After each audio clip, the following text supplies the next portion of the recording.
Again, to reiterate, this is not just your run-of-the-mill regular top 8 game. Oh, you gotta love that fist bump into handshake combo. Absolutely. Smooth. Anyway, yeah, this is not just your regular run-of-the-mill top 8 game. This is for the World's Championship 2023 in Tokyo, Japan spot for these players here. Oh, big start here. Yeah. Shifter chained by the field spell here. So, yeah, powerful start from Ollie. And sometimes, maybe occasionally, this deck does sometimes struggle with a little bit of the consistency here, but picking up that unicorn and going to begin with our combo for the Kashtira deck. And I think this is paying off a lot for Oliver this weekend, because we haven't seen our players relying on the Dimension Shifter in the main deck so far, while instead he decides to go for it, and honestly, up until now it is working very well, especially because like his opponent is unbranded.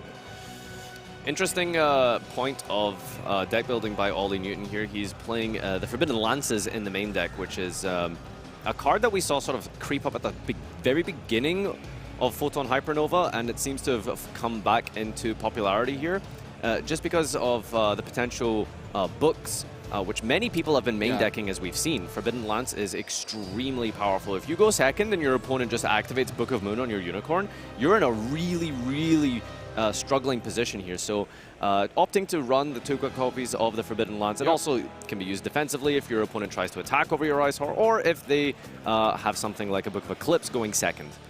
Interestingly, here Oliver is also one of the few duelists using Tearlament Kashtira, which he just added to the end. Nowadays, you just see the Scarecrow, I guess, but he's working out. The card is working out for him. He's playing both, and yeah, he decided to go for it right here. Gonna go for the greedy line, we could say. Makes sense in game 1. You don't expect many inhibitors, and obviously in the top 8, there is a great chance that you know what your opponent is on.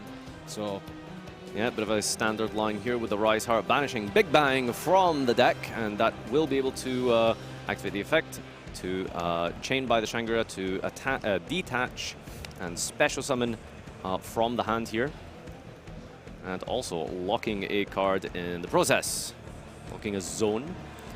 Typically, I suppose turn 1, there's either the scale is the option, but most likely knows what the opponent's playing. Putting it under the extra monster zone. Although against branded, unless you're locking 5, it's not really relevant. Absolutely. And yeah, we do see the Rise Heart, a couple of face downs, and that's it. Plays back to Eldin, who really needs to fight back in this. One of the cards banished off the top I saw was a Super Polymerization, a nice tool, but unfortunately banished face down from the Rise Heart. Yeah, there's a couple of ways that branded can go second with the Super Polymerization, aiding you to be able to access a lot of different types in your extra deck just because of something like the Fallen of Albaz or various Despia monsters that allow you to climb up into those powerful fusions from the extra deck. Now, the most important part of this duel will be, does Eldin have access to Branded Fusion, the heart and soul of the deck? Okay, so as I can tell, he has the Fusion deployment, which you might start things off with, but no, instead the Frost, nice one. Not really popular in this deck, I guess, but with some new addition, such as, let me check, is he playing the Trap card or just in the side deck? The new Fusion, no, it's not. So just as an engine. Thrust is the first time we've seen this activated, I think, for our coverage so far this weekend, and we didn't really get to talk about it too much, but it is an incredible addition to I suppose the staple repertoire that players can often choose between main decking, side decking. Oftentimes, it's very likely your opponent just activates a card effect on their own turn, and going second, you can you know, dig for either a card that you need as part of your engine, or you can go for more defensive options, as Eldin has gone for here with the talents being picked up, which shouldn't be too difficult to turn online here. Yep, there it is. Is he actually playing Zeus in his branded deck? That would be a shock, but... No, it's not. No, right? It's not. Yeah. Okay. Now that would be something. Yeah, stealing the Rise Heart. But this is amazing. Yep, he gets to steal the Rise Heart. A response may be coming from Oliver on what seems to be impermanence. Okay. Okay. Why do you think he's using Imperm on his own Rise Heart? No, the impermanence negates, but there is a shifter which gets banished. He probably just wanted to prevent the third material from being under there, I guess. Yeah, to force out the Fenrir. But now, as you can see, we are going for Cartesia. And we also have branded openings, so there is the ability to get into Alibur for the branded fusion if so necessary. Now, typically, don't forget, there's a Dimension Shifter in play here. So every card will be banished. Branded opening has a nice little bonus effect in the graveyard to protect your fusions from being destroyed. But also branded fusion not being able to send to the graveyard. A little bit of a nuisance, but there's a lot of cards in the deck that do actually work quite nicely, despite the shifter. Yeah, remember that there is obviously the Fenrir alongside the planet, which means that once it resolves, you can use the effect to destroy another card thanks to the Shangri-La resolving. But let's see what Oliver decides to go for. Yeah, I think he's going for this Fenrir. Fenrir maybe banish Cartesia face down to force that Forcing out? it out. At the same time, it wouldn't obviously resolve, we can assume. But yeah, I think he allowed it. You allowed it, right? Yeah, okay. So now we see Brandon Fusion, luckily not in the permanence column, and we are going to resolve that. Yeah, that'll be a bit of an incident. Players have gotten very accustomed to not activating cards in the same columns as cards their opponent has set. Seen that happen a few times at the highest level at the YCS. But here we are with Branded Fusion, dumping probably a Tragedy, can get a search if necessary. You can get a lot of different ways. Obviously, even the Mercurier works out. Mercurier works, yeah. Yeah, so you have a lot of different options that you can play around with the shifter being resolved. All right, so most important of all is there's no Ash Blossom or response into the Branded Fusion. That is, again, the most important aspect of Branded. The ability to resolve this fusion is completely centralized around your deck's power. If your deck does not have a way to get to this card, it's very, very underwhelming here. So Eldin fortunate enough to pick this up here and just weighing up the options for what we go to. Notice as well that we are playing Red Eye's Dark Dragoon, which is a, shall we say, controversial figure in the community. There he is. Very powerful card. We see Dark Magician in the top 8 in 2023, and I'm already happy. I don't care. I don't care. Yeah, that's amazing. Yeah. All right, all of these effects will be resolving in a chain here with their Rise Heart, discarding with Lebellion for a cost. Edge Imp Chain as well being discarded. I think that should trigger when discarded into the Banish. And we are resolving the Lebellion, returning. There he is, Fallen of Alvaz and Dark Magician into the deck. Yep. So Edge Imp Chain needs to go to the graveyard, so Here it will is. not get the search. Red Eye's Dark Dragoon showing up in the top 8 of the European WCQ 2023.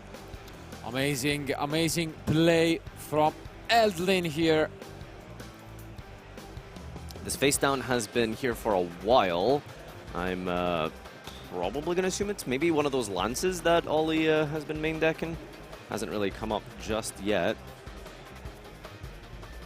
Yeah, Red Eye's Dark Dragoon should be able to destroy one card. Yeah, but it seems like he's activating Fenrir now at resolution, targeting the Alubert.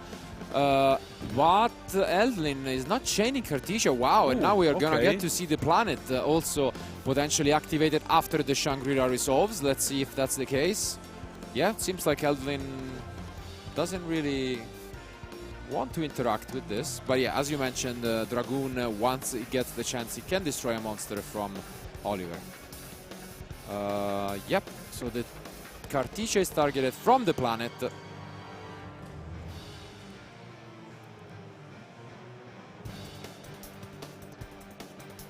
Yeah, I think he activated the Lebellion, right? I changed the, to just go for a fusion summon the Cartesia. Let's see. Yeah, okay, that's what it. Yeah, so putting back the, or rather resolving the fusion with the Rise Heart, bringing out the Dragstapelia to be able to negate a face-up monster, placing a Predator counter as well, reducing the level as well, which is extremely important. Very powerful tool in the branded deck here to remove those rank 7 access for the deck as well. Dragoon is still online, and there it is.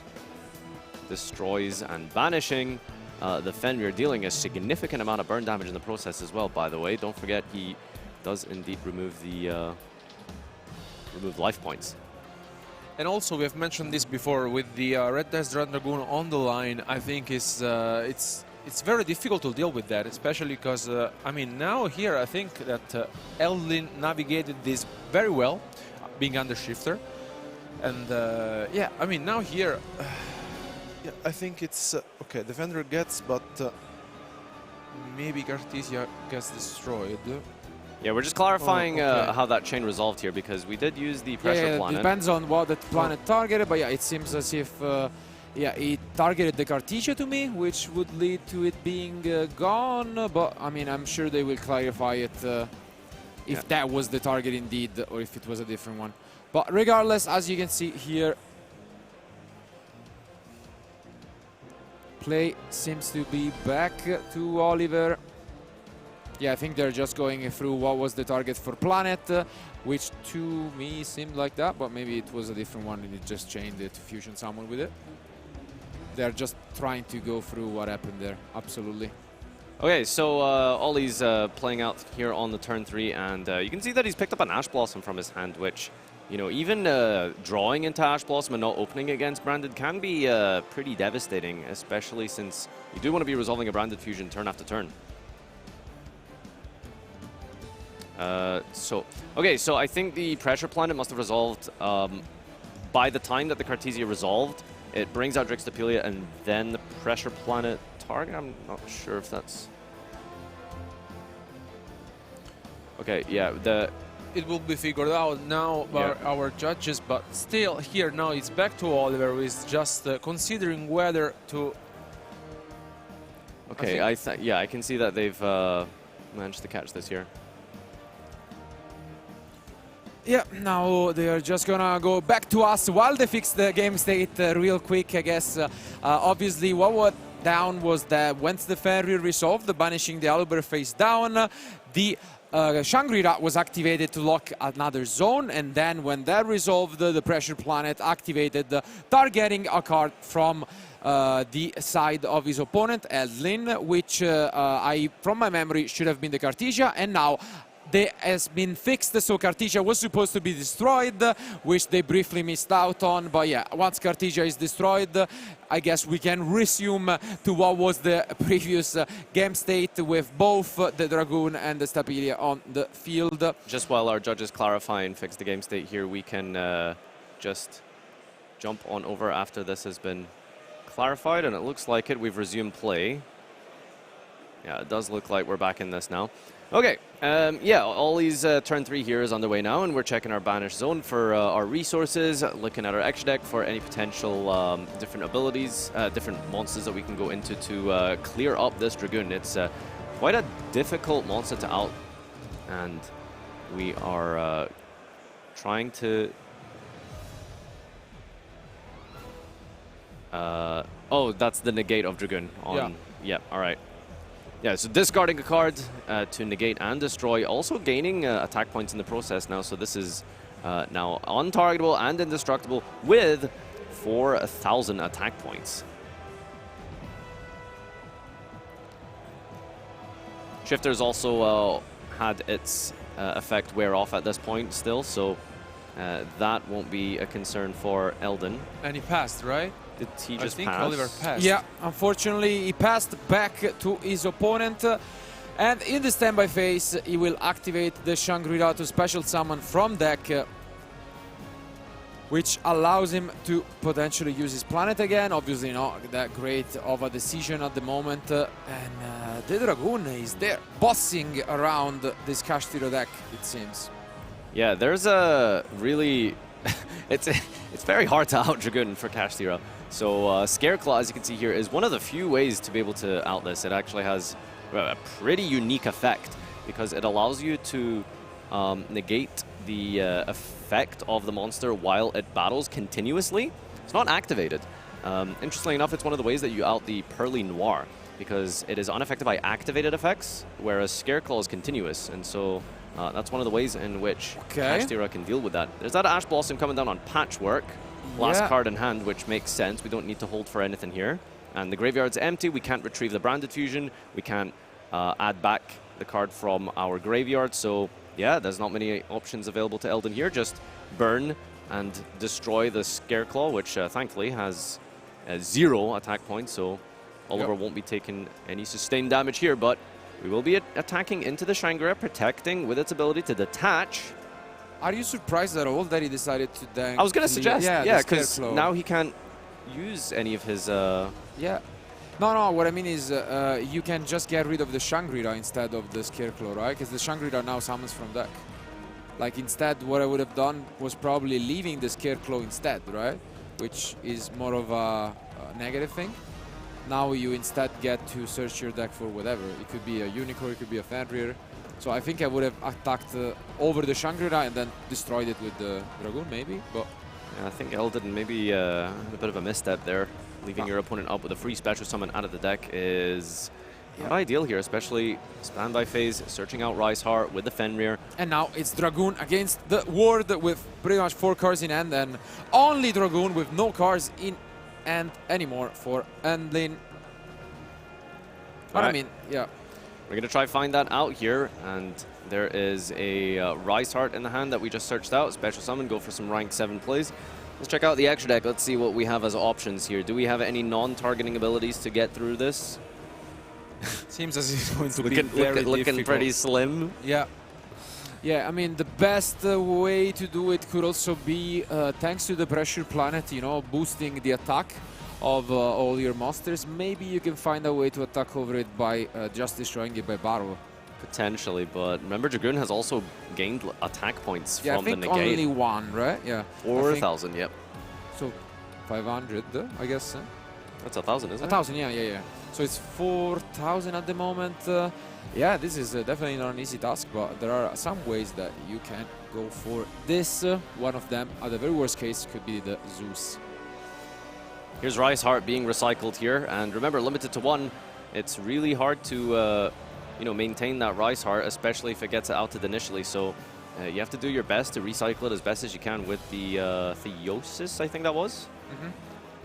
So putting that back into the deck here, and Shangri-La hasn't been activated this turn. So we can actually rank up into it if we need to at some point. Okay.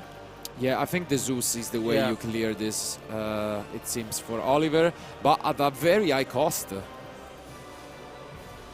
Yeah, we do get to out Dragoon this turn, but at what cost?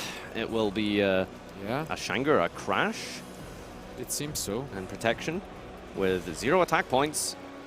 It's gonna drag Ollie down to 1,600. Yeah, I guess they get 200 boost from the field spell, at least. Sure, At least. something. It's something. Yeah. 3,800 damage, but yeah. A top deck Branded Fusion would be absolutely really devastating Yeah, here, though. so it goes down to 1,800, I believe. And then in main phase 2, it will be able to finally go for this Zeus. Which I think is the only way to deal with this, right? Yeah. I mean, in the main deck, I can't Check it, really yeah, see... checking his Yeah, extra deck. it's- I was thinking, I mentioned the Pearly interaction with Scareclaw because I was thinking maybe there was some shenanigans you could do alongside Dragoon with the non-targeting. Yeah. But there's nothing you can really use in the damage step. This unfortunately means that all the zones that were locked are actually gone, and this set card reveals to be a Book of Moon, not even a Lance. So that might have been better than what we expected it, but now we go for the Tearlem and Kashtira, as mentioned, a card that's not really popular in the deck at the moment.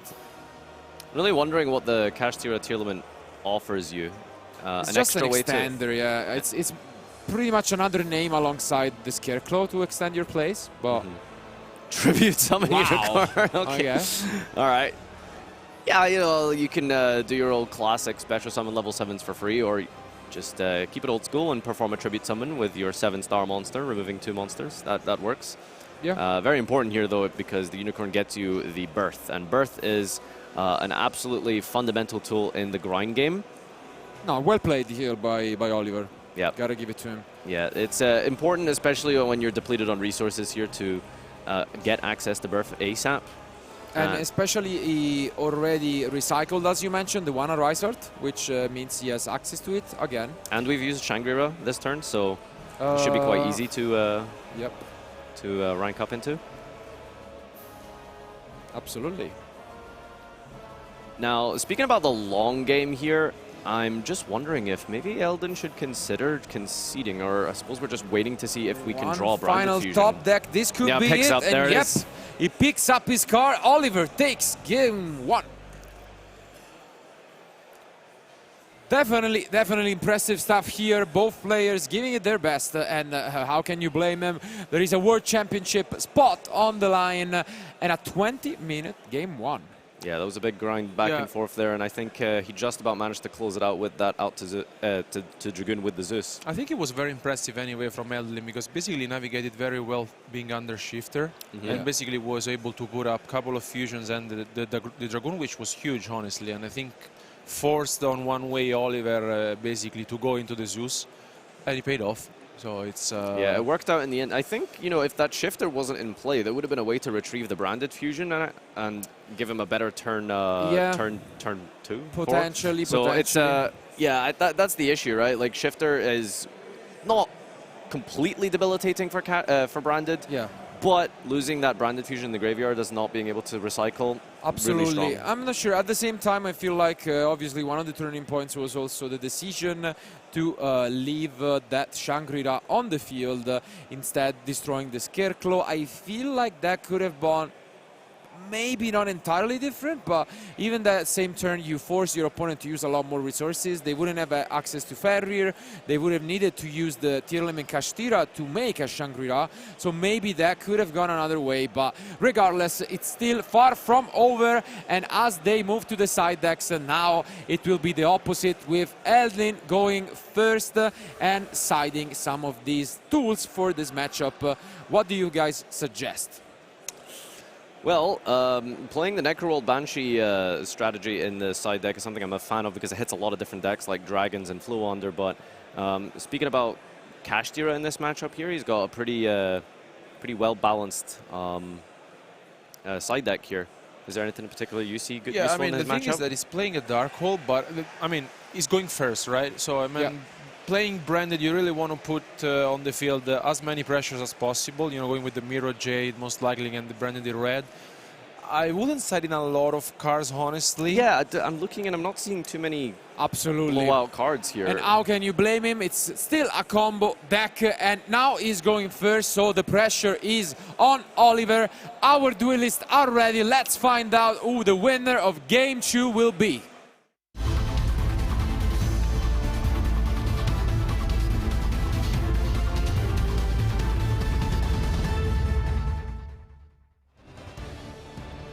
All right, this is Ollie's chance to capitalize on that Game 1 win here.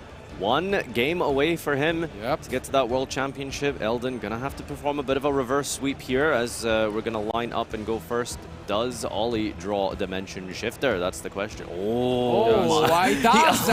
Wow.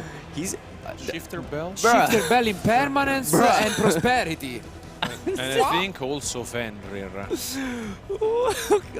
all right. No, I okay. can't tell. Okay.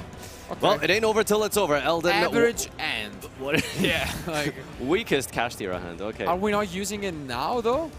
I feel like you really need to Do you use think it you in want the to use it draw ASAP? phase. Yeah, you saw talents in the main deck, and if they can use some of the cards that sent, like for example the Albion sends for cost, I think I would shotgun it in the draw phase. But yeah, he's waiting, and let's see if he gets punished by this. Normal summon of Cartesia though. Can't quite make out if we have access to Branded Fusion in the hand here. Oof. Chain Dimension Shifter. And here the Shifter once again, an opening gets chained. Okay, worst case scenario, there is access to the Branded Fusion. Yeah, to the Branded Fusion. This is a really important chain as well, because the Albaz is now put into the graveyard. No, but the opening is the opening should be banished. Yep. Yeah. But So most important of all, Albaz is in the graveyard here because it was chained, which is really important because I think he's got a Branded in red in the hand. But conversely, Oliver has drawn Bell. yeah, it's gonna be a tough one, and now he gets to resolve the Cartesia. Luckily for him, banishing instead of sending to the graveyard what is obviously his card, the Tri-Brigade, which will allow him to search his deck. The courier, would you say? That was not an illegal fusion summon there. The Saranir and those should be banished. Yeah, banished. Okay. Are we A little bit of confusion here. I think he couldn't summon the Mad Dragon. Yeah. No, you can't. And also, those should have been in the grid. I guess Eldin's just figuring out the materials here. Maybe he's overlaying. Now he's obviously going to get a warning, and hopefully it wasn't. It was the first one for him, because otherwise this could be obviously upgraded as well, as we saw in the previous match. But it should be the first that he has received for this tournament, from what I'm aware of. Which means that he can just, transition to a different play now. Okay, so the summon of the Mud Dragon was illegal, but do we? Yeah, we can just go back to us in the meantime while they check with our judges, of course. Important thing to note there is that if you activate the effect of Cartesia, the question is, do you have to fully resolve it if the initial summon that you made was illegal? That's kind of the question I think they're trying to resolve right now. No, you do, because it was activated as Chain Link 1, in a previous chain. So if you have no target, of course, that would be a game loss, even if you don't have any warnings. But I'm pretty sure he has some legal targets. You could see it on the field as well. You have plenty of different legal targets in your extra deck. It's just a matter of what he did. That it was the Mad Dragon, of course. But as we know, they are obviously got to check whether he received a previous similar penalty in this tournament. If not, what do you guys think could be the line that he can go from here? Obviously not knowing that your opponent also has Ballad Impermanence, because that's crazy, Yeah, I mean, the dimension shifter here is massive. The branded fusion, I'm not sure what you really do when your opponent has you locked under shifter and potentially negates. So regardless of what you do, I'm not sure how really relevant it would be. I mean, Dragoon is a very powerful card in this matchup, right? If you can get Dragoon online early, that's pretty strong. That's probably the goal, especially because, I think that holding the Saronir and the Mercurial doesn't really help you out a lot in this situation, with also being on the shifter. So it's not gonna be easy, honestly. Let's see here now what will happen. Likely. Yeah, basically for anyone who missed it out, so once you activated Cartesia allows you to fusion summon, but only level 8 or higher fusion monsters. So you cannot use it to make a Mad Dragon. But at the same time, he has different targets, as mentioned, with the hand composed of a lot of different tools. He could use the Bestial Saronir he has in his hand, as well as just the Aluber on field, which at the same time would be unfortunate, because if you use the Aluber as he was summoned in a previous chain, you miss out on the effect. You don't get to use the effect on a new chain, which... that's the important thing here, because like we saw, Branded Fusion, so important to get to. So if that doesn't resolve, then that's going to be an issue. So you can see our judge team here is just clarifying the situation to fix the game state and figure out just exactly what's happening here. Do we have any legal targets for Cartesia plus Saronir? Potentially. I guess we can take a look at this extra deck. But I think that's really important, because you need this Aluber to resolve. That's the most important fundamental thing here.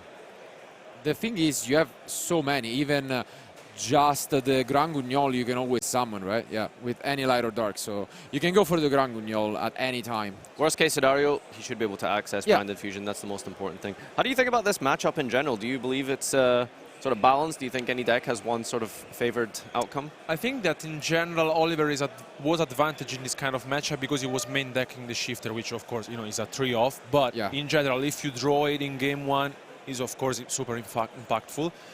Having both Kashtira and Bradin on the line, I think it's of course like kind of tough for the branded deck, but in general I think he can play it out very well. We have seen Eldin this week, and I've seen also him playing at our matches. It's very good player.